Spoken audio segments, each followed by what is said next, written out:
Es coneixen molts tipus d'estrelles, les Plèiades, les supernoves, però la professora de la Universitat d'Oxford, Jocelyn Bell Barner, va ser la primera en descobrir les púlsars.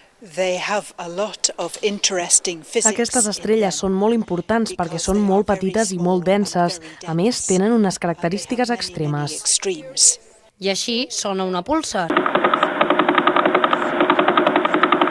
Les púlsars s'entren al primer fòrum d'astrofísica de Sant Cugat, que ha volgut apropar la ciutadania a aquesta disciplina científica poc divulgada amb una conferència oberta a la ciutadania que ha plegat al Teatre Auditori més de 500 persones.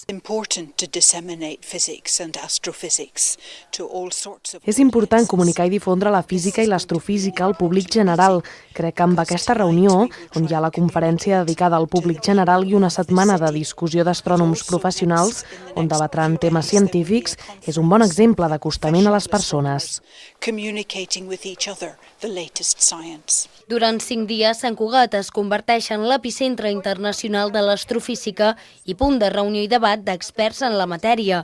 Els santcugatencs tampoc s'hi quedaran fora de l'esdeveniment. A banda del rigor acadèmic i d'investigació que comporta la celebració d'aquest fòrum, la nostra ciutat s'ha volgut fer còmplice d'aquesta trobada i, per exemple, hi ha diversos centres educatius, com ara fa una estona li explicaven a la professora, que durant aquests dies estan abordant de diverses formes el tema de l'espai. El primer fòrum d'astrofísica de Sant Cugat i les púlsars comparteixen un objectiu, ser claus en la futura relació entre l'home i l'univers.